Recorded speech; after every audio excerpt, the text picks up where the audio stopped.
Lonely Monk Productions.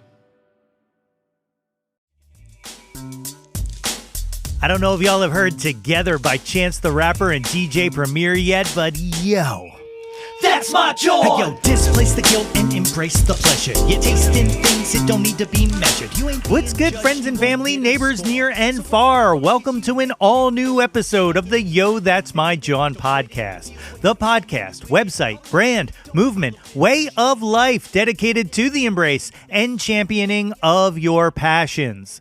I am your host, Nate Runkle, a.k.a. John Batiste, a.k.a. Nate 3.0, back at it again with yet another episode of the podcast. As always, I hope this podcast finds you all in good health and in good spirits.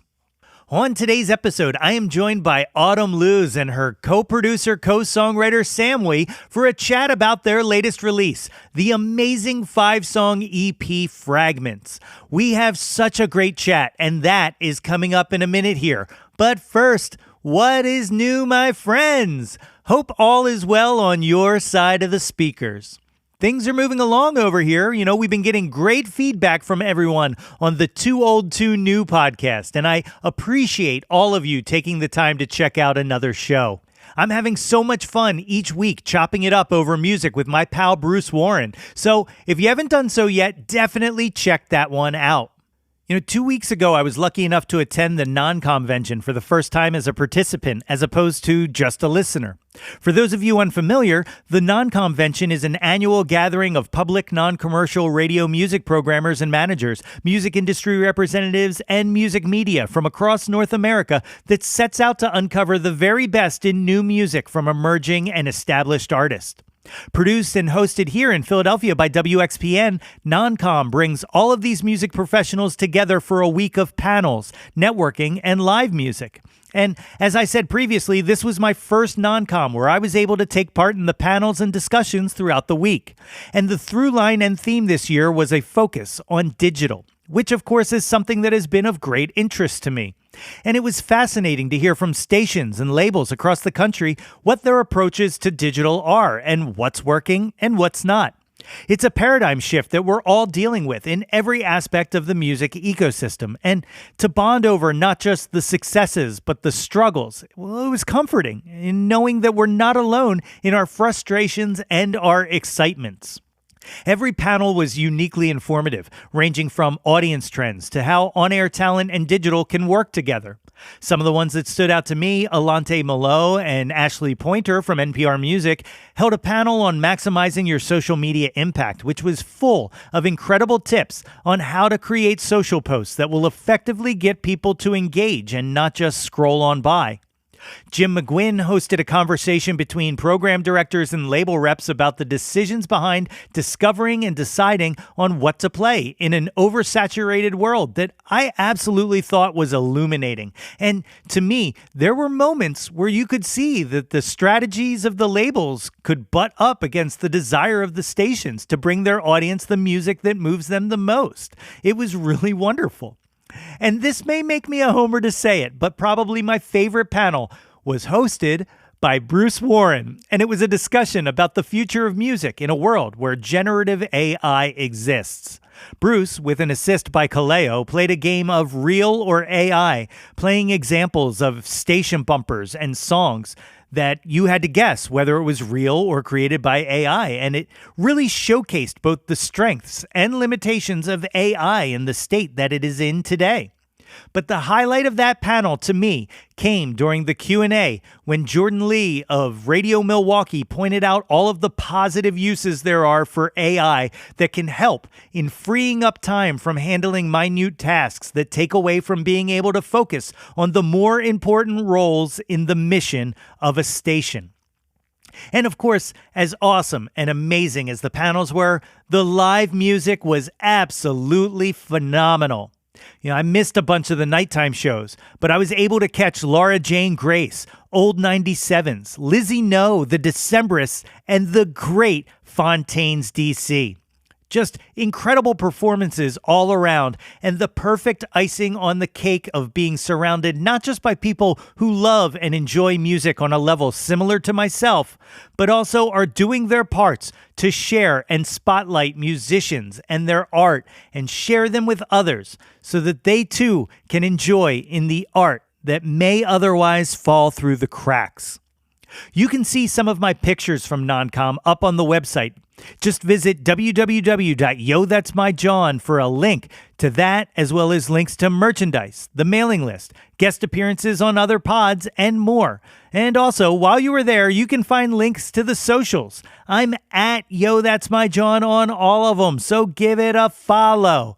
Let's be friends. All right, enough blabbing. Let's get on with the show. My guests today blur the lines between jazz, rock, pop, R&B, indie rock, and folk. Through unusual chords, rhythms, and structures, the two of them have crafted a sound that has been described as if Fiona Apple and Portishead had a baby. I really love that. Their latest release, Fragments, is a 5-song, darkly cathartic EP that explores the shadowy emotions that continue to haunt childhood trauma survivors well into adulthood and shape their experiences in future relationships. Folks, it is my honor to welcome to the show Autumn, Luz, and Samwe. Ladies and gentlemen, I am joined today by the great Autumn, Luz, and Samwe. Thank you so much for joining me here on Yo, That's My Jawn. Thank you so much for having us. I'm so excited to meet you and talk with you. Yeah, I'm super excited because the new EP Fragments just came out. Well, we're in the past for everybody in the future, but just came out on Friday, and it's absolutely incredible. And I just am so excited that we're going to get a chance to talk about it. Yeah, thank you. So I always like to start these things in the Wayback Machine and kind of take it back. So, we'll go one by one, but tell me a little bit about growing up. Like, where did you grow up? I grew up in New England. I was born in Boston. I lived in rural Maine for like most of my childhood, and then I got sick of it and sent myself back to Boston to an art school there where I finished high school as a boarding student. So yeah, New England roots for sure. Although I have been in Philly for 13 years now, which is that so counts. long. You're one of us. You're full-fledged. Sam, how about you? Yeah, so I grew up in East Lansing, Michigan, and just a Midwesterner, and came out for school to the East Coast. I've been working in DC, but I come and go to Philly whenever I can because I have a bunch of friends there, including Autumn. I don't count myself as anything but a visitor. Yeah, definitely not up here often enough. It's all right. We'll get our hooks in you. We'll get you here. For long term. There's something special though about this kind of Upper East corridor where even when I'm somebody who champions Philly like crazy, but even that, like, if anybody from like DC to Boston kind of starts to go off, I'm like, yeah, it's one of us. You know what I mean? Because there's just that sensibility of kind of the same kind of, workman feeling around here. You know what I mean? Yeah, it's a wonderful area to be in with everything just so close. It's really convenient. Yeah, and 95 and SEPTA and Amtrak. Amtrak. I love an Amtrak ride. I just wish it would go a little better west. Like I think it goes to like Johnstown, but doesn't make it all the way to Pittsburgh. Or I might have been making that up. But anyway. Yeah, I just need more mass transit. Like, I'm a big mass transit fan. I used to write a lot on mass transit. That was my because I didn't get my license till I was 31, and late bloomer. Yeah. And writing on the train, writing on the L. I have done that. That's the whole vibe. Yeah, it's the best. It's the best, and it's very inspirational. So what kind of music was playing around your house when you were growing up? So I grew up, I think, mostly listening to like my dad's stuff. And he's a boomer. Like, he had me when he was old. So his stuff was really wide ranging though. So everything from like doo-wop and rockabilly and like R&B to like 70s like folk stuff, but also everything from Latin to jazz to classical. And then I remember like rockabilly revival stuff and like new wave and kind of art rock type pop rock stuff. The one thing never had to listen to was like classic rock, which I didn't Yeah, even realize like was a thing that everyone else cares about until much later. But I was kind of like, yeah, actually fine with having missed out on that. that's incredible. Did he play at all? Not really. Like he would sometimes pop in with a band or something. He loved it, but he wasn't like, never got really good at it or anything. So he had like a 4 track. Like there's recordings of me at like 5 years old, like singing on the mic. Like, I don't even know what it was. And like we'd play around with stuff like that. Like there's all these silly recordings. And sometimes he would pop in and like play bass at a folk festival for somebody or something, but not like serious or anything. Yeah, that's incredible. I'll tell you what I tell everybody whenever somebody tells me they have tapes of themselves as young, put it up on Bandcamp and sell it. Oh my God, I'm trying. So I finally got them, and there's this one of me and my friend Sky at 3 years old in Lynn, Massachusetts. I remember literally sitting on the curb on the street with my little like tape recorder. We're singing Whitney Houston. I believe the children of the future, age 3. And I found the tape. I went through like all the cassette tapes trying to find that one. And as I was playing it, it snapped and I have to like break it No, open and get a donor case. And it's been just sitting on my shelf for over a year. But I'm like, if I can get that off of there and like use it as a sample, I don't know. Anyway, if definitely. anyone wants to fix a tape for me, reach out, please, because I That's haven't done it. incredible. Yeah, I recently found a bunch of my old cassettes and I bought a because this is going to come as a surprise, but I as a kid wanted to host a talk show, and and it kind of worked out. I don't know, it's weird. Congratulations. Thanks. Yeah, follow your dreams, kids. But I found a bunch of old cassettes that was just like me interviewing like my baby sister when she was like a newborn and stuff like that and I just started digitizing them and it like fills me with so much joy because like you said like I absolutely remember like recording that like I can visualize it in my head and it's wild how like just hearing like a fragment of that immediately like fired off the synapses and all of everything came flooding back. Well, and child voices are magical too. But I want to hear what Sam grew up listening Yeah, to. I don't think I've do ever you have asked in the him that. house? Oh yeah, my parents they're old hippies. Always have been, always will be. And yes, we grew up with like Pete Seeger, Arlo Guthrie, all that good stuff. Oh, then of course, like in the last couple of years, I took all their LPs. Right, they were just like take them. They've been sitting here for 30 years. And went through them. I was like, oh, actually, you guys listened to Saturday Night Fever. Like you guys had all these other LPs. You just didn't play them for me, right? Yeah. Like you were probably playing them after I was asleep or something. You just made me Uh, listen to the folk music. It's so funny you say that because like I have acquired my dad's record collection and like I got it before he had passed away and quite similar like I like going through it like all of the things from my childhood that I remember. So like my dad was big into Toots and the Maytals. He loved Harry Nilsson, loved Motown and stuff like that. But then like I'm like, you had Tom Waits? Since when? Like, you know what I mean? Like, wait a minute now, because he's a guy who like he was always big, especially towards the back half of his life, where like when I was out playing music and stuff, he'd be like, "Why do you always play like sad shit?" He's like, "Can't you just like be happy?" And I'm like, "No, I can't. If I could, I would, but." I wish you didn't put me in therapy, but anyway, but then I found all the sad shit that he used to listen to like secretly. So like it was like his it's own so funny. personal collection. Did anybody in your family play, Sam?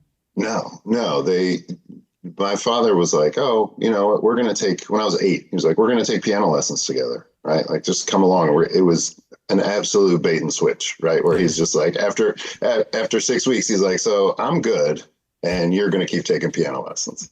But no, that was it. That's incredible. Yeah. So was that yeah. the first instrument for you, piano? Yeah, that's where I started. And Autumn, what about you? What was your first instrument? Voice. Yeah. I didn't start trying to learn piano until later. I didn't have access to a piano really. Yeah, until a lot later. Okay. Did I see dance in your background as well, right?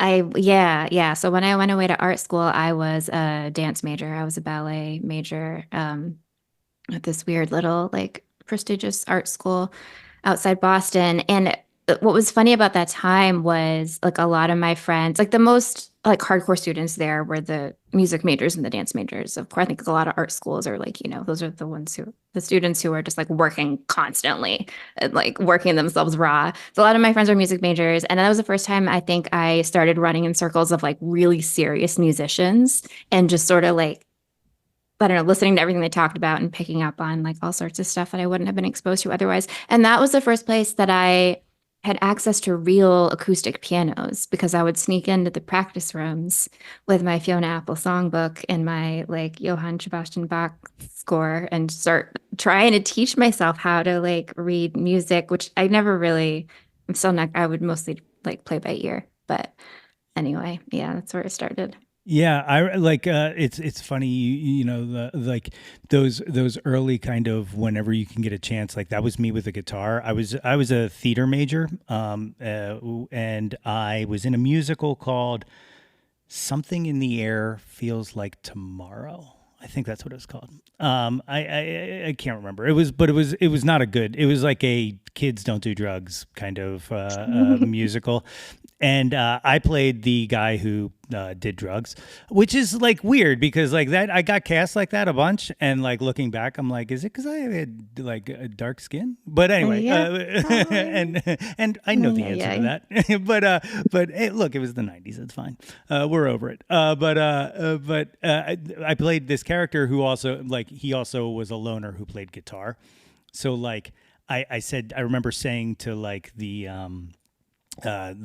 director, like, you know, to be in character and to really feel like I play guitar, I should probably take this home with me to rehearse. And so and Yeah, you can start sneaking that stuff in there. I think the first time I ever really sang solos was also after I went to art school uh, on like the dance stage. Because I was singing with an a cappella group there. That was when I first started like doing a cappella stuff. And I don't know, my friends, like we would sing in the dorms and shit. Like they knew I could sing. And so one of them choreographed a piece and put me in it. And I remember singing like something from the Natural Born Killers soundtrack in the middle of her dance piece. Like it was like this crazy, like one of these, like you go off stage and they hand you a mic and you come back on and like you do the thing and then you go off and then we were dancing again. Sorry, I just hit my mic. But yeah, that was like where that all started, really. that sounds But you incredible. can do that in an art school where there's like all kinds of stuff everywhere, right? You can just kind of slide. They used to joke like stick to your major, but like you don't really have to, Yeah, yeah. right? Do you think there's video that exists of this Natural Born Killers thing? Because that sounds incredible. I do believe there's like a VHC or something of it somewhere. It That's also amazing. involved duct tape halter tops. Art school is so much fun. It sounds incredible. It sounds absolutely incredible. Speaking of singing, did you like before art school? Were you singing like in high school and stuff like that, choir and? I was like, I mean, I grew up like singing around the house, like, but no, I didn't. I think I joined school choir like my sophomore year. Okay. And then I went to art school and it was like only the music majors are in choir, so I did a cappella. But yeah, I remember being terrified. I joined choir my sophomore year, and it was like this school. I went to three different high schools. That was the second one, and they were like had a really great arts program. Like they had like just it was just a really rich town, and that I didn't live in, and they had two choirs. They had like the basic one and then they had like the good one. And for some reason they put me in the good one, but I didn't know how to read music or anything and was like terrified. But it was fine. Yeah. And I'm glad I did it. I started learning really quickly. Like I like the humble good flex of director. for some reason they put me in the good one. I don't know. Well, I think I remember signing up for classes and my dad took me under register and he was like, listen, she need like I don't know. My dad has not supported me in a whole lot, but since I was born, he was like, this one needs to sing. She came out screaming and they could hear her all the way across the hospital. And tell that so it's a sound tech now because no one can ever hear me when I'm on stage. But that's the one thing he's always felt strongly about was like you should be singing. So yeah, he was like, just put her in there. Trust me, she'll be fine. That's awesome to have that kind of behind you though, like that kind of support and belief. Yeah. Like, Now that I'm doing it, I appreciate that. yeah. Sam, you started on piano? Were you? Did you stick with piano? Did you? Yeah, yeah. No, I didn't have any choice. Stuck with it, stuck with it through high school. But at some point I was 12 and I was just like, man, my buddies are just like, we need to play guitars. Like it's time. Yeah. Right? Like we've heard what this can do for us. We need to make this happen. And my parents were like, yeah, if you stick with piano, we will buy you a $90 used guitar at the flea market. Like we can do that. Which they did. And yeah, I did then, focus most of my energy there and like kept the piano going simply as some sort of prereq for earning my next amp or whatever piece of gear I needed next. Yeah. So you playing with your friends, did you guys have like a band or anything Oh yeah. That was the most important thing was being in a band and, like having, we were playing Guns N' Roses, we were playing Metallica, like all kinds of stuff that, in retrospect, I'm like, well, at least I didn't have to listen to us playing it. At least that was stage. But we were doing our 13-year-old thing. So here's the question I always love to ask is whose house was the rehearsal space and whose parents were the most patient people on the planet? Oh yeah. No, the lead guitar, I was not the lead guitarist. The lead guitarist's parents were pretty elderly, and so we got away with everything in their basement. It's awesome. Thank God for that. I always say behind every high school band there is a beautifully patient set of parents that whether they're in your corner or not, they were in your corner just by giving you the space. Yeah, for sure. So you're at art school, Autumn, and you're kind of playing around on whatever piano you can touch and stuff like that. Were you writing anything yet, or? No, I grew up writing like poetry and crap like that. And I didn't write music until a couple years ago. Yeah. Yeah. So I guess my question is because and this comes with the half-ass research that I do is that coming out of the kind of dance focus and then kind of pivoting to art administration. Is that right? Am I getting that right? I did. Yeah.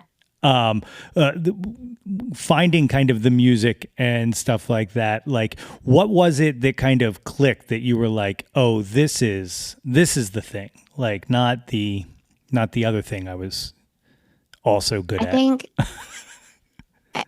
I secretly all along was just drawn to the music. Yeah.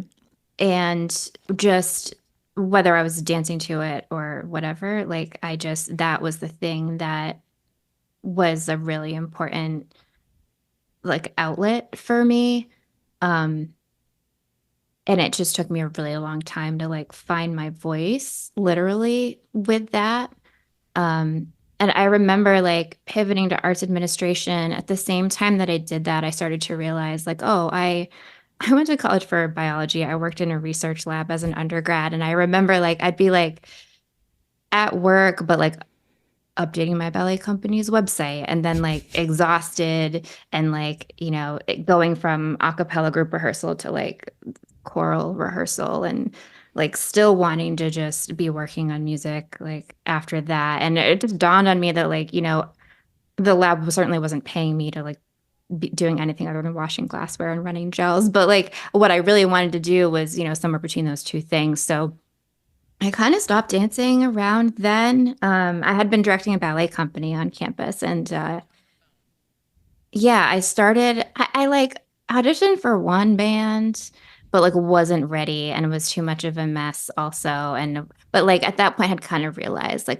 whatever it is that I want to be doing is in this space that it's close to music, and I just had to kind of regroup for a really long time before I could get to a place where I was oh, right, this is what I want to be doing. And I did start when I moved back to Boston in 2006. I started singing with a choral group there, and realized I don't think classical is where I want to be.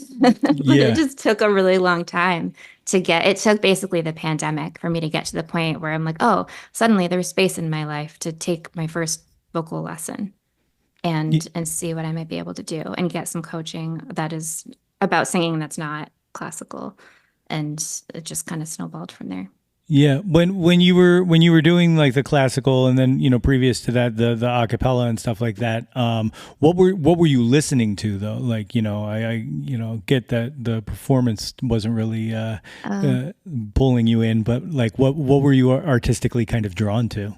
I mean, I think like the biggest answer is Fiona Apple, like from her first album all the way like up through her most recent, like that's always been, and like in the a cappella groups and like in the stuff that people would ask me to sing solos on, it was always like, oh, you have this like super wide range. You can hit the low notes, you can do the soulful stuff. And so I would get put on like that kind of stuff. Um, but then also asked to sing like second soprano sometimes or whatever because I could, which is like one of the things I appreciate about her range. But yeah, I mean, I listened to a lot of stuff like around the time Fiona Apple first came out. Garbage, the Cardigans, like I really got into alt rock, but also like Luscious Jackson and Lauryn Hill and the jazz, like a little bit of Ella Fitzgerald, and like was just kind of spinning around that space. And I think that's why like Fiona Apple always kind of spoke to me so much because she's firmly in that like somewhere between like a bluesy, jazzy and an alt rock, type of thing. And that's where I love to be. Yeah, she is really like a perfect nucleus of like everything you just named. Like she is like kind of the North Star to that. I'm gonna throw this out there to you. I don't know if you're familiar with it or not. You mentioned Luscious Jackson, and any chance anybody mentions Luscious Jackson, I have to bring this up. Have you ever heard the album Classics with a K by the Co-Stars? No. Okay, so it's Jill and Viv from Luscious Jackson, and it's a side project they did, and it's they released one album, Classics with a K, and it's on Grand Royal Records, which was the Beastie Boys label, and it is one of my favorite albums of all time. It's absolutely incredible, and I think stylistically, I think you'll really, really dig it. I will definitely check it out. I'm not sure I've heard that before. Thank you. Yeah. That's like any chance I get. And like, it's one of those things like when I found Discogs and found like buying vinyl through the internet, like used vinyl through the internet, which was probably the worst thing that's ever happened to me and the best thing. I was like, well, now I need to buy the 7-inch single, and now I need to own and so now everything's complete: CD, vinyl, 7-inch. But anyway, I digress. It's ADD. It sends me everywhere. I apologize. Sam, so you went from, you guys were playing like Metallica and Guns N' Roses and stuff like that. When did you start like kind of writing your own stuff? Oh yeah, that was years later. This was probably 10 years ago. I was kind of bouncing around. I was living internationally and just like listening to whatever I could, get my hands on, sort of whether it was on the internet or whether it was just, sort of trying to catch live shows. I was living in West Africa and sort of trying to absorb a lot of desert blues that they were doing down there. And, and a lot of African music was influencing what I was doing at that point. Just started to write stuff, and a lot of it, like, it kind of circles around those newer influences that are, that you're excited about, but it comes back to the stuff that you really grew up with. Right. And so it kept coming back to things that were, 90s rock and grunge. And then also just growing up in Michigan, like some of that Motown sound, like coming back to that. And, then I was trying to write my own stuff, and it was fun. It was a good time, but I was kind of bouncing around and just enjoying meeting different musicians and getting to understand like how big the world was, which, it was a fantastic couple of years. But I wasn't being particularly productive, until I got a call from Autumn, a few years later. That's not true. You had already done your LP at that point. Were hiding it. Yeah, calling that an LP it's a series of songs that are all in the same place on the internet. It turns out that's all an album is. I was just going to say, you just described an album. But that's a perfect segue. Like, what brought you guys together? I guess did it start friendship wise, or did it start creatively? So Sam played in college in a band with my ex-husband, who I'm still great friends with, who still plays in my band. And yeah, during the pandemic, I guess, Saran said like, "Oh, did you know Sam made an album?" And then like I listened to it and was like, "This is good." Like what? And then yeah, I don't know. We were all just sitting in our houses at that point on Zoom, you know. It was like, well, I don't know, let's try stuff. And it's funny now, like I don't think either of us has said the word Motown between today and like way back when we had that first conversation about like, I don't know, let's try like a cover together. And we were like, well, what do you like? And like, what are you vibing with right now? And like, I think the Black Pumas had just started putting stuff out and like yeah, I don't know what Sam was. We made some weird stuff when we first started. But I think like hearing now, like where our influences, you know, align. Like I knew that if Sam liked the music that Saran liked, and you know, we're all kind of the same generation with that appreciation for alt rock and all that, that like something good was going to fall out of it. And I think we're just getting to the point now where like we really have found the sweet spot. You mentioned Zoom, which of course we're on right now as well. But what's it like creating over kind of a digital landscape essentially? Like I know it's so much easier now because you know everything can be done in real time and stuff like that. But there's still like that kind of mechanical in between because one of the things that I feel is that like you would never guess that that this was kind of put together that way because it does feel very warm and together. Like it does feel connected. It doesn't feel distant. There isn't kind of disparate parts where you can hear like, oh, I can tell this was tracked completely different than tracking this and stuff like that. But so what was that kind of creative process like? Was it immediately easy or was there any challenge to it? That's crazy to hear, Nate, because I have been complaining about how much I want the next project to sound even more. Like I want everybody in a room together. Um, so thank you for saying that. Yeah, I think, there's like upsides and downsides to the remote thing. And we've like almost exclusively worked that way, Sam and me. It's, it can be great. Like I love it when I get an email and I'm like right now I'm sitting on 3 new arrangements from Sam that I haven't listened to yet. And I get so excited. It's like just as exciting as if I was in the room, but it's also a little more efficient because like I didn't have to sit there for however many hours it took him to like figure it all out. But the whole time we've been working together, every once in a while, one or both of us is like, man, like, when you're in the room together, you can like try stuff. And like, I think there was only been like one time ever that Sam was in town and we actually sat down and worked on a song. And I love that voice memo of punk rock bone marrow. That was really, really cool.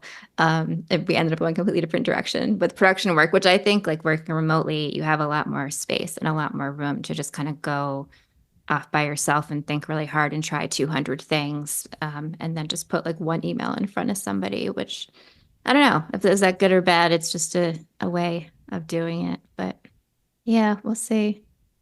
Is there a map? No, I mean, like, I don't mean like a dedicated map that you stray not from ever, but like, is there kind of does one of you come up with kind of the, an idea and then kind of pass it along, or is it kind of more collaborative in the beginning and then go work on your parts and kind of here, let's see what we got together, or? And these are her songs. These are Autumn songs. She puts them together, usually almost always just vocal and piano, and sends me that. And then I kind of pick it apart, right? Like pull things out of it, think about, how the chords work together and what else could be added to it. And I just lay stuff on top of it basically. And so and then, send it back to her and then she gives her feedback and moves other stuff around. And it ends up at that point, it starts going back and forth, but, and can change a lot, but it starts with her. It's her words, it's her melody, generally her chord progression. So, and then I just try to expand it. Sometimes expand it beyond what it can sustain, right? Like 20 guitar tracks. She scales me back at times. There's nothing wrong with throwing a gazillion things on there and then editing editing them back to exactly what you want it to be, which I think is Sam's favorite approach. Yeah. Here's a random question to think about, and we'll include speed and heat in this as well with the EP. What song do you think most resembles the core of what you originally created, Autumn? And then which one do you think Sam blew up the most and is completely that's different? such a great question. I am still like shocked and trying to understand every time something I write, like every time a keys part, like I don't even write a lot of keys parts. I crank out a lot of demos, and a lot of them are just chords. Sometimes I write actual piano patterns, and sometimes sometimes even the chords on the keys will stay in Sam's arrangement. Like he'll send it back to me and I'll be like, that's still there. Like you didn't toss that and replace it with so I'm shocked every time that happens. Uh, I mean, nothing, I don't know, like Sam turns them into rock songs, like none of them are that when I send them to him.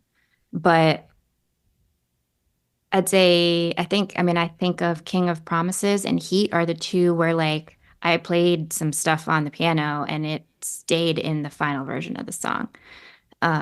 Somehow. Those are, yeah, there have been other times that that's happened a little bit, but in those two, it's like, the crux of the song is like my original keys parts. The one that's the most different, I don't know. Sam, do you have any idea which one? I mean, Bone Marrow is simple, but it's basically me like making noises with a guitar. So I don't know. That might be the most, although the simplest chord, in terms of the progression, like, yeah, that's probably the most different, I would think. That's awesome. You had the two singles before, and then you worked on putting together fragments. And I've read leading into it that there were 30 to 40 tracks kind of going into this process and this project ahead of time, somewhere around there. Did you have an idea or a focus of like, I want something concise like an EP, or was there at a point where you were like, maybe a full length? Dude, there's a lot of reasons why I titled this Fragments and it worked. And one of them was just like random. These happened to be the 5 songs we made before. I was like, well, time to put something out. Let's wrap it. I was like, I think I can like tie together this completely disparate collection of songs, which, they don't have nothing in common. I did write them all within about a year of each other, I think.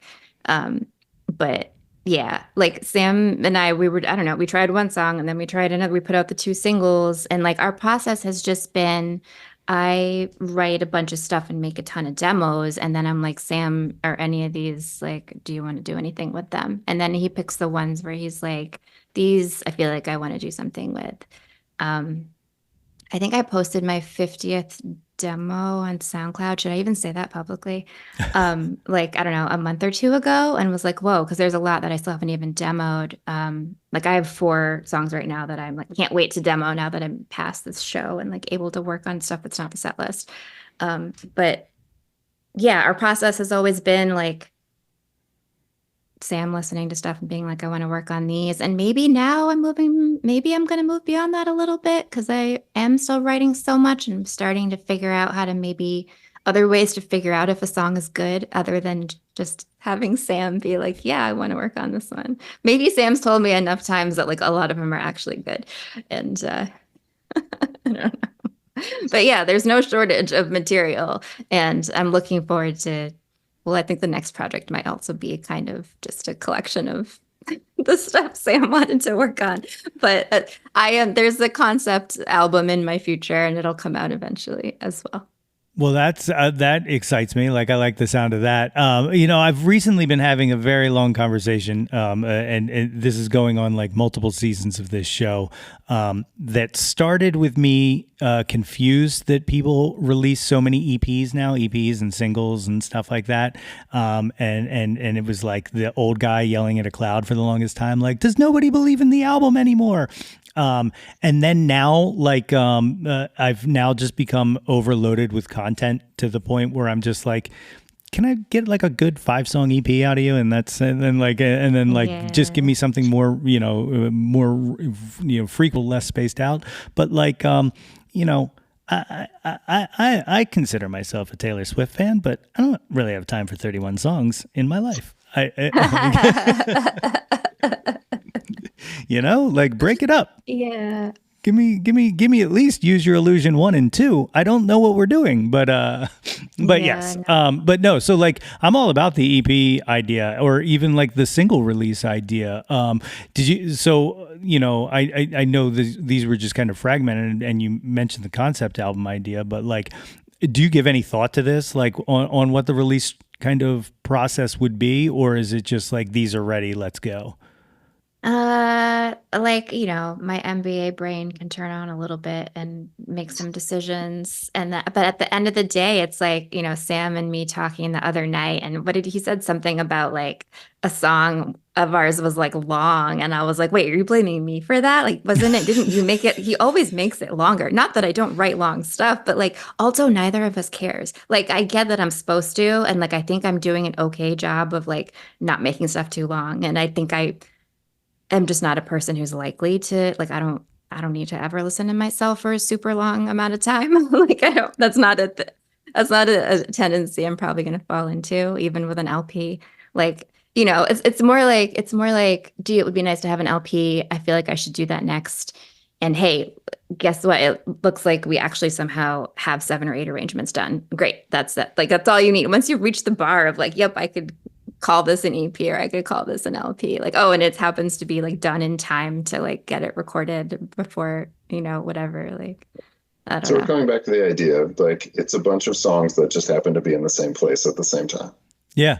Which is Yeah. cool though. Like that's like, and that's to me, that is how art should kind of be enjoyed is just like, hey, let's share this time, like, and I kind of said this on an episode a few weeks back, but like, I now kind of treat, albums and stuff like that like I treat concerts at or like festivals. So like it's like sometimes I spend a lot of time with a band at a festival stage and I'm never going to really ever research them or anything, but I really enjoyed my time with them and I should be happy with that. Like I shouldn't keep searching for the next Sergeant Pepper or something like that because like if I'm always going to be looking for it, I'm just going to constantly be disappointed in things. And whereas this way something might just surprise me and like I'm going to be 1,000% honest, and this is not me blowing smoke. Like Pang really excited me. Like it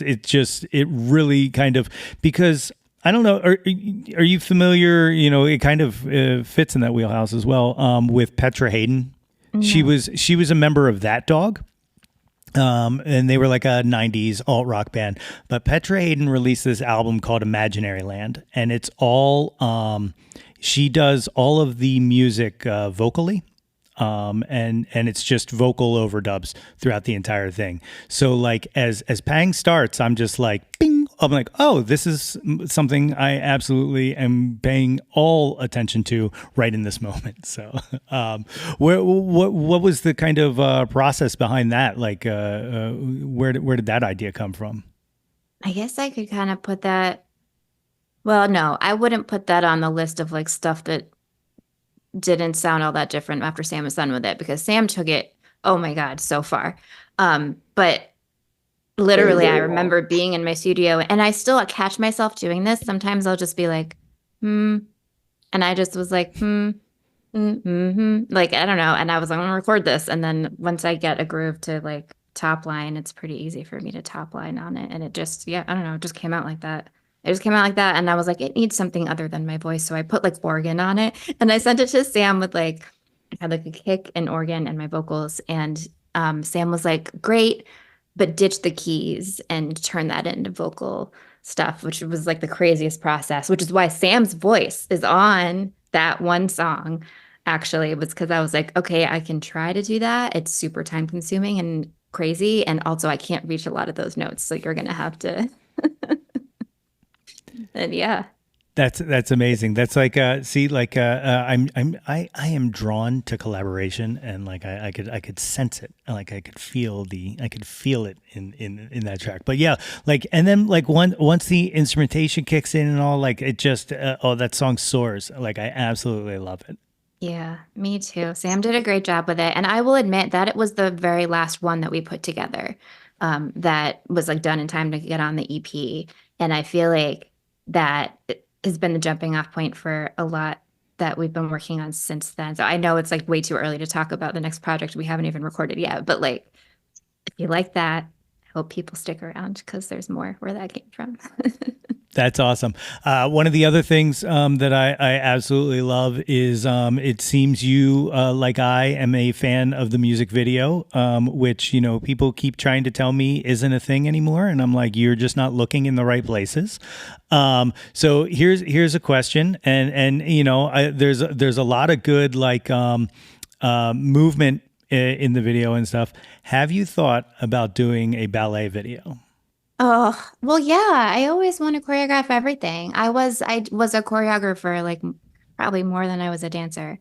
Um, but I couldn't at this point in my life. I don't know if somebody else wants to choreograph, that would be awesome. Because yeah, having gone the full circle from like, wow, I'm gonna do a big narrative music video to like, wow, that was expensive and sucked to like, I'm just gonna pull stuff out of my butt. I finally got one that doesn't even have my face in it. That's great. That's all I want in life. Like, yeah, if I can find a way to like have good videos where I don't have to have my face in them, that because I can't dance anymore. No. That's all right. That's all right. I'm telling you, the videos are awesome. Like it's really weird to me that like we kind of moved away from that because it seems like videos would be prime in a TikTok short reel kind of landscape. Yet, and I do absolutely understand the expense of them, but like it's weird to me that you don't see more of them anymore. Yeah, it's a weird, I mean, having chopped them all up for social media, like the one that was hardest to get, but they just hate that on TikTok. What they want to see is me lip syncing, looking sexy. Um, but like chunks of a narrative music video or chunks of anything else that came from a music video, nobody cares about. And so if all they want is lip syncing, like you don't even need to make a video for that, Yeah. like a full video. You can just like lip sync to your phone and yeah. It's very disheartening. I'll tell you what. I recently shared a short on YouTube that I just kind of didn't even like give it a second thought, right? And it did astronomical views more than any other short that I put actual hard work into. And at that Yeah. point, and like even not even like I didn't even like spend any time on the description. It was just like, no, it's the 1 year anniversary of me performing this. Like essentially was it. And so like I like if you asked me what my thoughts are on what hits and what doesn't on social media, like I can tell you the things that trend, but I can't tell you how to recapture it, and I don't understand Yeah. It changes all the time and we have a little control over it. But the thing that's done the best organically ever on TikTok, I think, was a clip of Sam playing guitar. Probably the only clip of Sam playing guitar in a music video way back when we did the mashup. And it was superimposed. It was footage of Sam in Bogota that we superimposed over these rainbow steps at this building over behind Union Transfer, and everybody loved that. it. Yeah. It's interesting. It's really interesting. So I think I need more of that, Sam, if you don't mind. Yeah, all right. I didn't even know it had been doing so well. It's good. Yeah, This that is was the this is best. this is the hole that I live in, where I just receive emails like an old person. I once read some guy say that his TikToks and his reels and his shorts, what he does is he's purposefully wrong about things because of Oh, the God. engagement of people correcting him, and that really broke my heart also. Yeah, that's painful to Yeah. hear. So what is the plan with the EP? Like what like are you know, you're already talking about the next stuff, but are you kind of planning on kind of any more videos or any more like kind of single release from it, or it was this kind of the culmination of that project? Do you feel? Yeah, I would like to be done now. I promise to keep talking about it for another month, but this was like a 8-month release cycle. Like, ugh. Yeah. I don't like promo work. Like I don't. That was a long time to be constantly promoting single after single. And then what happened was we extended. Originally, we were going to have the EP come out like a month earlier than it did. So it just was a really long time. Yeah. Yeah. When did you guys start the process of this one? Oh, it was so long. I mean, because I think we used to work a lot more slowly than we do now. Like when we did, I mean, Shadow Man was like the first song we ever worked on together, and it was like the last one to come together because it was the weirdest thing I've written, and it was just all of it was weird, and we didn't really know what direction to go in with it. But like, I think I wrote Shadow Man like 2 years ago, um, and I think I wrote like Sweet Nothing and Pang like a year and a half. Actually, yeah, probably like a year and a half ago. So I don't know. Yeah, I mean, most of the production work was last spring and summer. I remember saying like, "Oh yeah, we'll be done recording in like March 2023," and I think we were wrapping the masters in like I don't remember last fall. I went on like a 3-month timpani search. Uh, yeah, What and the live cello took a really long time too. what exactly does a search for the right timpani look like? Like, it's not the right timpani name. It's literally any timpani. Oh, any? I decided we needed it, and I was just like, you can find it. How hard could it be?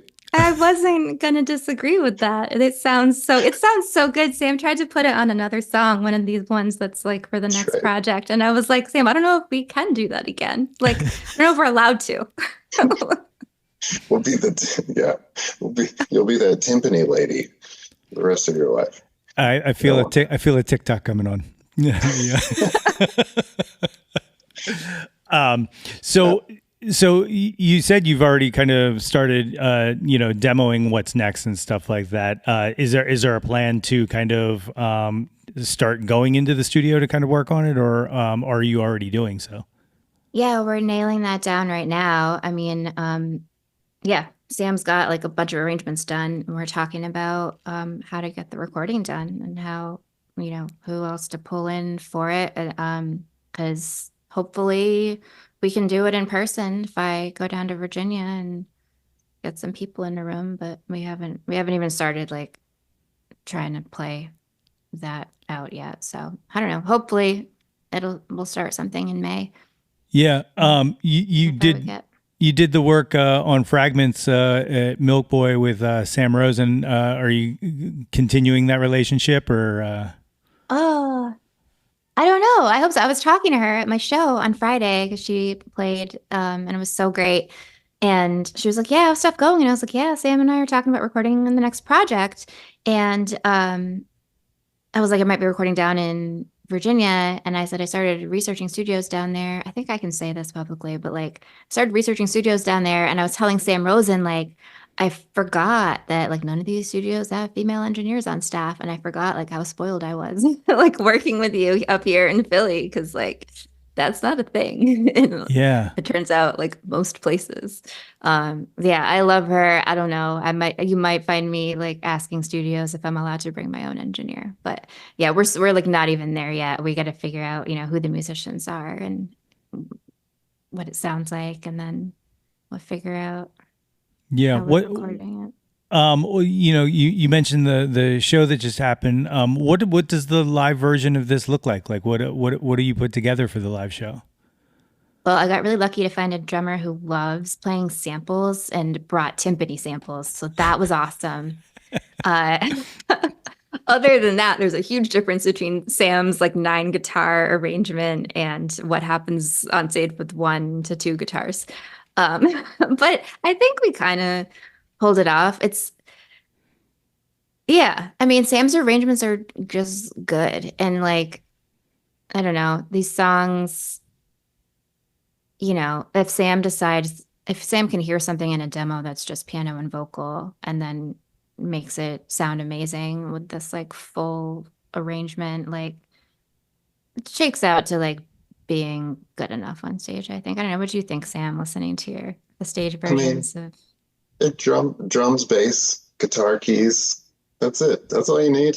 That's all you need. It's rock and roll right rock. there. Yeah. That's rock and roll. That's awesome. At this time, you want to try some of this Jauntlet questionnaire? These are the questions that I ask every guest who finds their way in front of my routine. And it starts with the one-hit wonders and one-hit wonder in name only. And you're just picking favorites, and we'll go in order. We'll go Autumn Sam. We'll keep that going. Number one, Billy Joel or Elton John? Who do you prefer? I'm gonna answer these based on who I've listened to more or like feel more of a camaraderie with. I'm gonna say Elton John. Okay. That's what I grew up listening to. Yeah. Sam. Agreed. Sam. Okay. Yeah, Say. John. I like it. I always, whenever I have a group on, I always worry that I'm going to split the band up on one of these questions one of the times, you know? We should tally like how many we agree on and how many we don't. Yeah. And then arm wrestle over the others. Number two, Debbie Harry or Joan Jett? Debbie Harry. Joan Jett. Oh, it starts.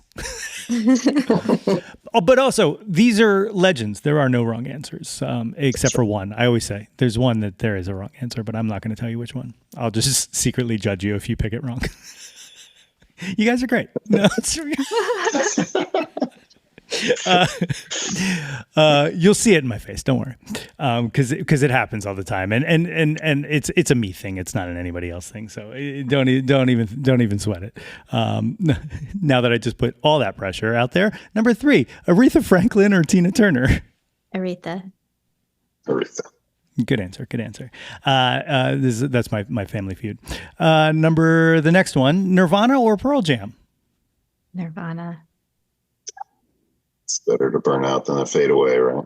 You gotta go with Nirvana. See, that was the one. Okay. No, I'm just kidding. That's so dark, Sam. Like,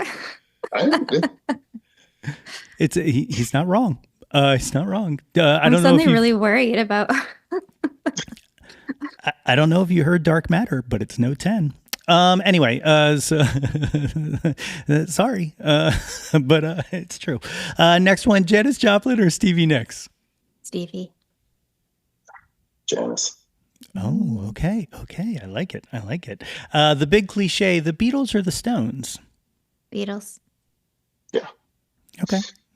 Yeah. Doing good. And the last of the one-hit wonders, Bohemian Rhapsody or Stairway to Heaven?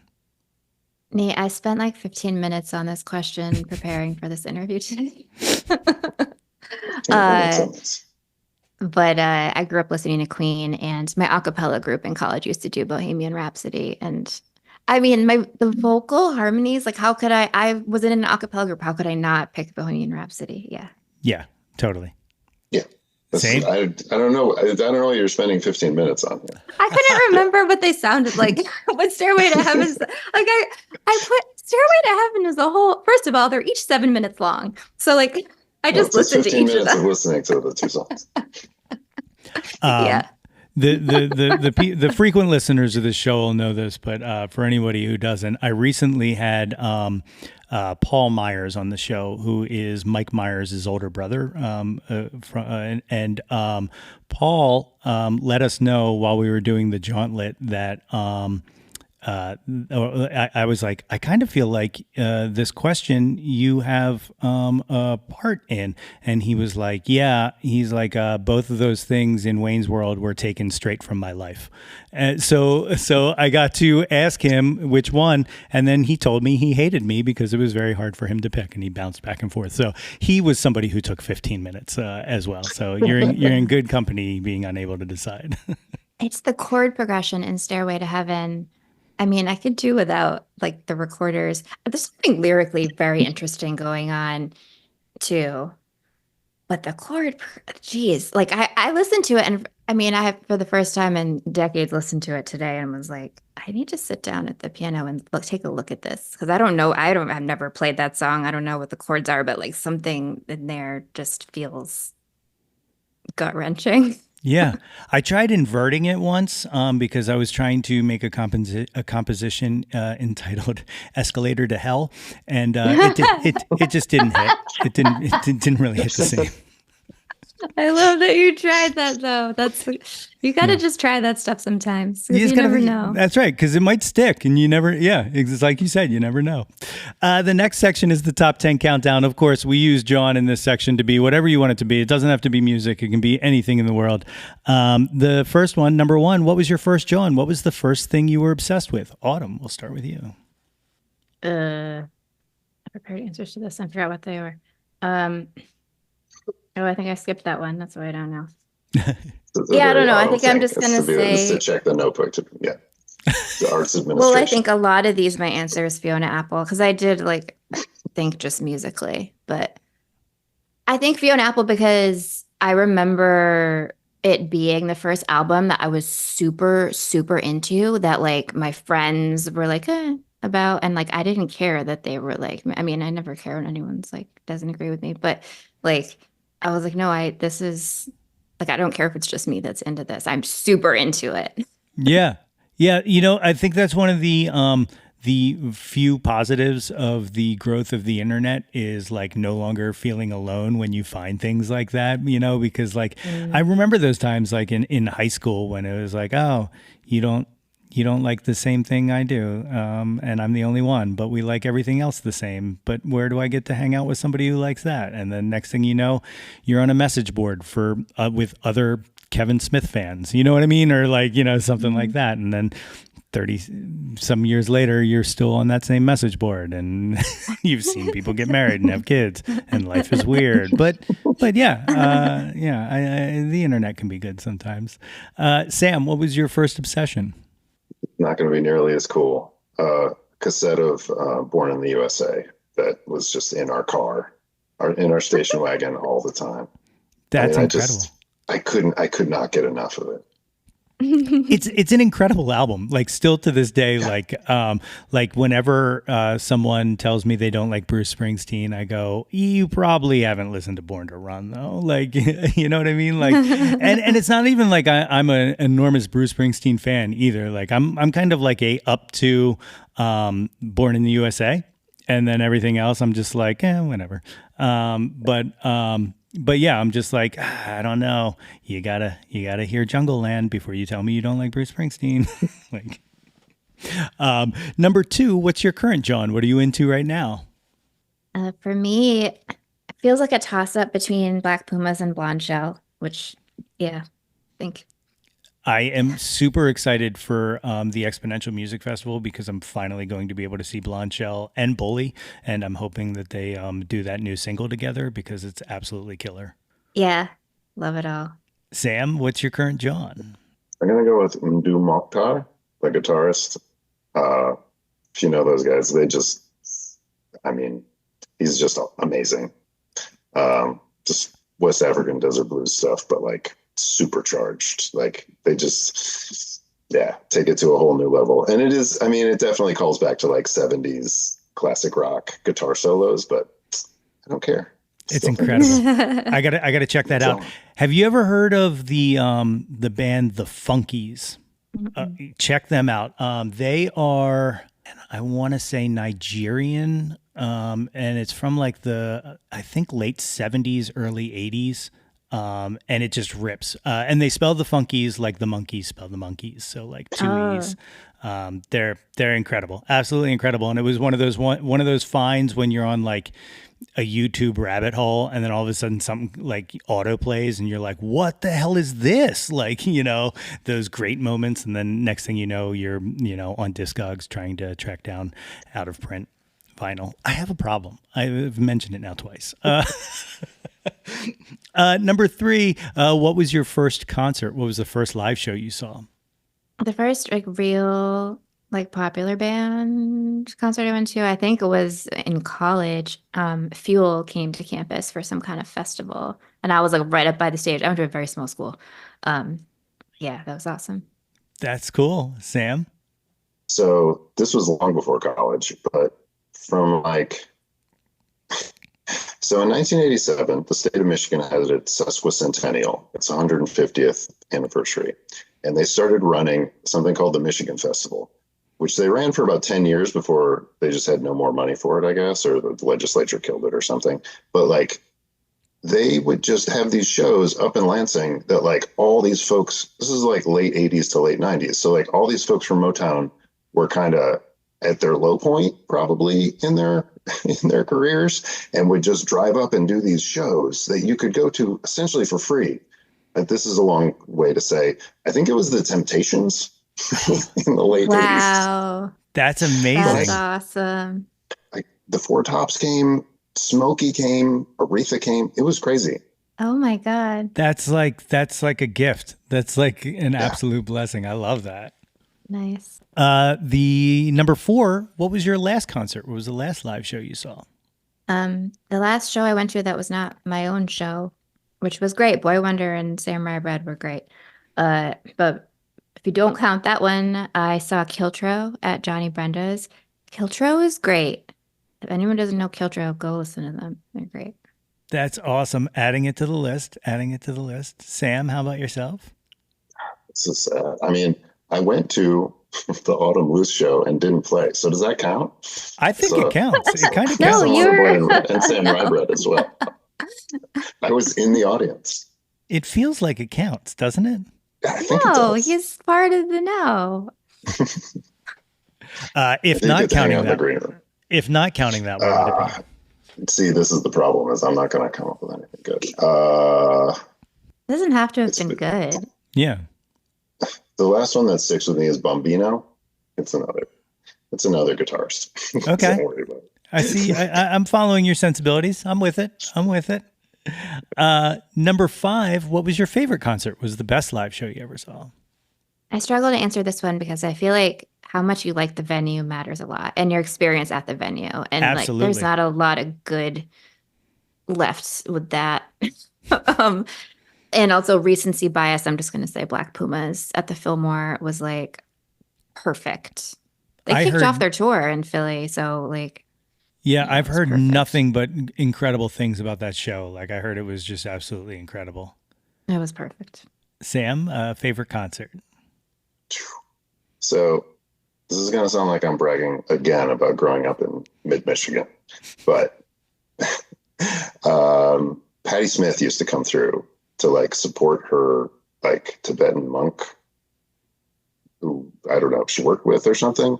Anyway, a couple of Patti Smith shows that were just amazing, just fucking great. So, That's incredible.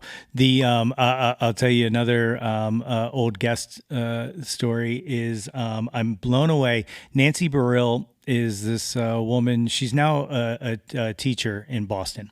But she wrote a book about growing up and living in Philadelphia in the early 80s punk and hardcore scene. And it's this amazing book, and she's always loved music. But one of her things is I don't think it was her first concert, but one of her very first early concerts. She went to a Patti Smith show, and they were like up front, and they saw this really weird, like old couple in the audience, and they started talking to them, and it turns out it was Patti Smith's mom. And then she ended up becoming pen pals with Patti Smith's mom, who would like send her like photos of Patti on tour and stuff like that, which is just the coolest thing in the world. Wow. Yeah. But she wrote this book. I think it's called like, I'm Not Gonna Hold Your Coat. And it's absolutely phenomenal. It's about the Philly hardcore scene. If you're into music, Philly music history, check that one out. Number 6, who have you never seen live that you wish you would have? They can be living or dead. Fiona Apple. You haven't seen Fiona Apple with as Never. obsessed? Oh my goodness. Yeah. No, well, she hasn't toured in a while. But yeah, I also didn't go to a lot of shows in my life until like pretty recently. Yeah. So yeah. Yeah, that I often like when she used to kind of have residency at Largo, like that was like kind of my like dream of like her and John Bryan and like just Yeah. kind of like that whole scene that and all the alt comedy that used to go on there. That's like one of those like I feel like someday someone's gonna make a movie about that kind of thing, you know? Yeah. Can we still have that? Can Philly have one of those? We need that. Like people are probably sick of me saying this, but I really feel like we're on the cusp of something kind of similar. Like I really do believe that this community right now is just prime for something like that. It just there's like little things that it needs. Like I feel like it needs a really good boutique record label, and it needs like a really good press. And like the because and this is no slight to them whatsoever because they're kind of putting it all up on their shoulders and doing it themselves, but like John Batiste and the Key and everybody over at WXPN is kind of like all we have right now, and I feel like someone needs to help them, and I'm trying, but I just not as successful. But yes, I believe in this scene, and I think we could very well have something similar if we just and a venue. We need this was the other thing I was talking to somebody about recently. We need a venue like Ardmore in Philly, so like that kind of mid-size independent room that like in the basement. Underground Arts is close, but it's a little too small and a little too tight. I need like I need like in between like Union Transfer and the Foundry, but like an indie like the Foundry would be perfect if it were an indie venue. But that just might just be my hipsterness kind of sneaking through saying corporations. Yeah. Hey, we'll get there. Sam, who have you never seen live that you wish you would have? I'm gonna have to go with Prince, so it's not gonna happen. Although I hear you can go out to Paisley Park and have a fantastic time, so I need to do that. But yeah. That's on my wish list is making it out there because like same thing I've heard just incredible things about like even shows that they're still putting on there even after he's gone like that are just absolutely incredible to witness like a performance there. Yeah, that dude was something else. the great way to put it, I guess. Number 7, name an unappreciated Jawn, something you wish had some more shine to it. Thought about this one pretty hard, and I think I can still say Cara Cara, or I guess they say it Cara Cara because they're like from around here and not Spanish speakers. But I think they're still small enough I can say that. That's 100%. Yeah. That's a perfect answer. I love it. Sam, what do you got? I mean, I guess I'm going to go with Mdu Mokhtar because he's killing it, and maybe he's big enough already. I don't know, but yeah, I'll stick with that one. Great answer. Great answer. Number 8, and I understand the challenges of this. It's a tough one. What's your favorite album? Yeah, that's a tough one. Because like you have different albums for different like times, But I feel like, I don't know, I'm going with recency bias a little bit here again, but like The Smile, I feel like I can play The Smile for just about any time, any purpose. Like if I have guests over, I can put that on, like whatever. It's always just good. Yeah, I I really dug the first album, but the second one, the Wall of Eyes, just absolutely consumed me this year when that came out. Like I was absolutely obsessed with that.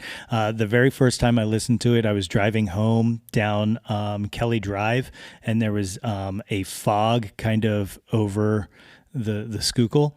As I was listening to that album, and I just like felt like I was in a moment. Like it was really weird. Like I was like, I'm like, this is a recording. I'm not supposed to be having in a moment to the recording. But yeah, love that. I love that. Good answer, Sam. Favorite album?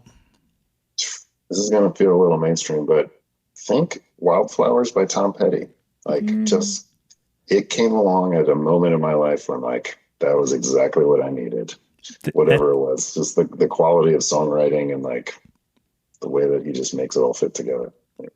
Yeah, and like that kind of Rick Rubin approach of just kind of like showcasing the songwriter themselves and what and recognizing what's great in somebody without like kind of putting bells and whistles on it. Like, yeah, that's an absolutely great answer. I love that album. Number 9, name an artist whose output you'll consume anything they release. I mean, like, it's gonna be Fiona Apple, right? I knew it. Like, I knew it was coming. because the Smile has already put out like at least one song where I'm like, but like Fiona will do weird shit and like I will listen to anything. Like even all the stupid videos she makes for no, they're not stupid, but like some of them I'm like, okay. Anyway. Yeah.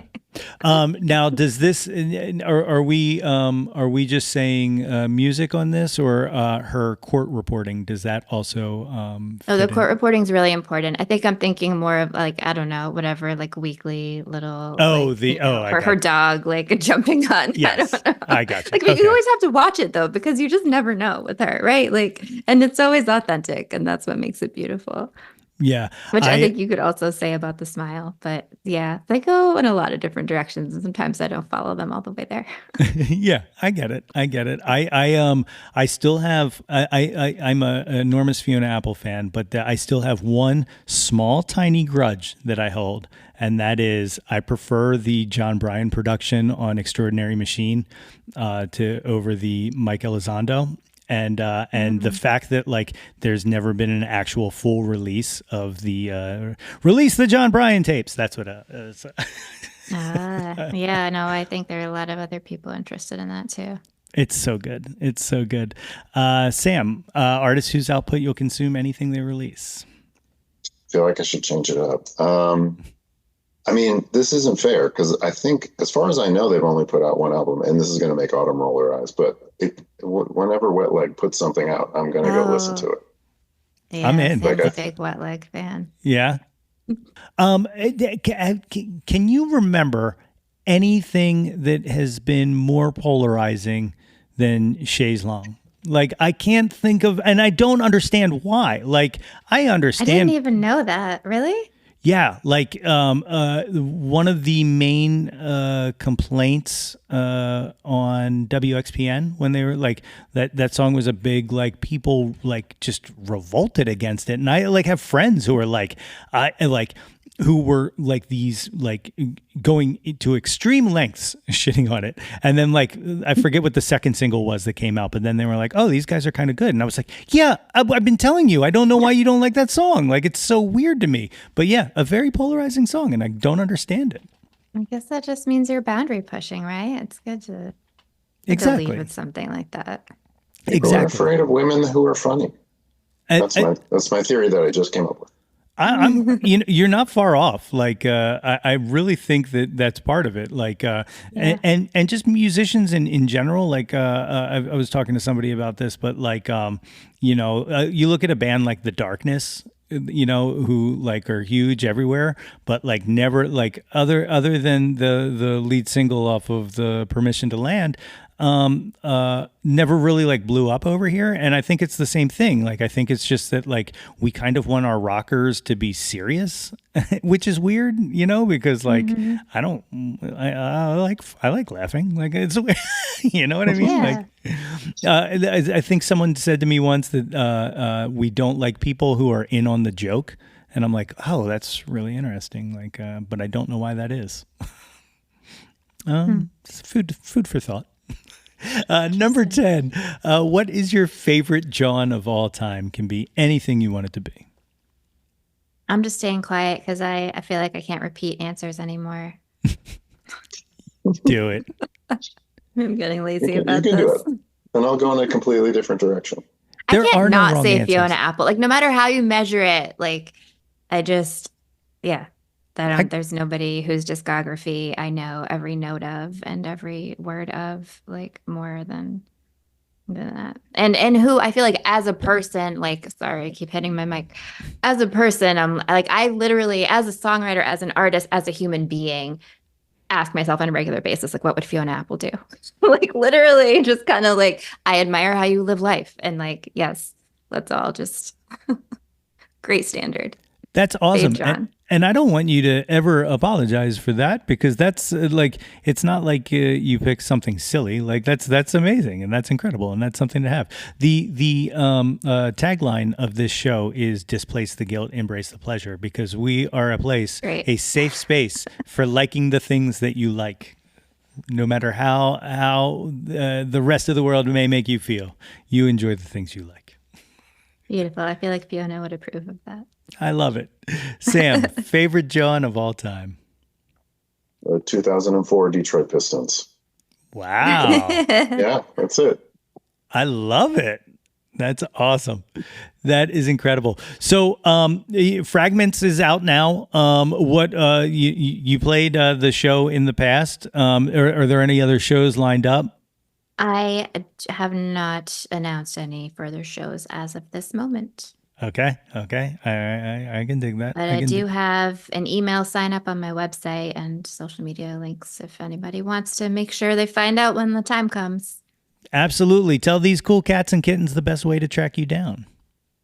autumnluz.com. It's autumn like the season, luz like the Spanish name, LUZ.com, and everything's right there.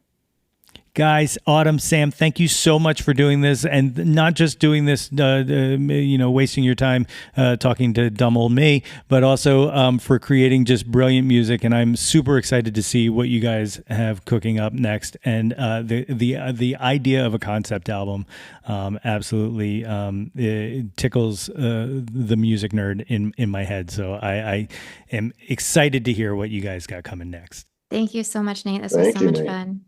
Yeah, it was great. Thank you. My thanks again to Autumn and Sam for joining me on the show today. Autumn's latest release, Fragments, is available now on all streaming platforms and is available to purchase on CD from her Bandcamp page at autumnluz.bandcamp.com. And you can find more info about Autumn on her website at www.autumnluz.com. That's autumn like the season, LUZ.com. Links to all of those are, of course, as always, in the show notes. If you haven't done so already, please be sure to subscribe to the Yo, That's My Jawn podcast, wherever you get your podcast from. And y'all, it is never too late to get yourself a super awesome Jawn Scout Merit Badge for citizenship of the world just by rating and reviewing us. Don't forget to visit www.yothat'smyjawn.com for the link tree with links to articles, merchandise, all of the previous episodes of this podcast, guest appearances on other podcasts, and more. And while you're there, be sure to sign up for our mailing list to get all of the updates delivered straight into your inbox. Like us on Facebook at facebook.com/YoThat'sMyJawn for updates and live streams. Follow us on Instagram, Threads, and Twitter X at Yo That's My Jawn, and search Yo That's My Jawn on YouTube to find the Yo That's My Jawn YouTube channel. Like and subscribe the heck out of that ish. We want to hear from you. Reach out, and touch some Jawn. Good times. I hope you all enjoyed this episode, and I thank you all for giving it a listen. Blue skies. Until next time, everybody. That's my Jawn. Displace the guilt and embrace the pleasure. You taste it, things that don't need to be measured. Yo, That's My Jawn is a Lonely Monk production. Written and produced by yours truly, Nate Runkle. Theme song by me, under the moniker Nate 3.0. Special thanks to Fox Run Brands, DX Ferris, Andrew Scott, Maggie Poulos, Dan Drago, Natalie Runkle, and the beautifully vibrant and wickedly stunning Katie Daubney.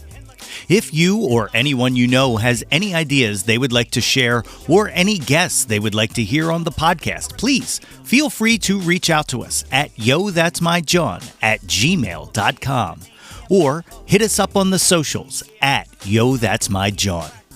Until next time, be sure to displace the guilt and embrace the pleasure.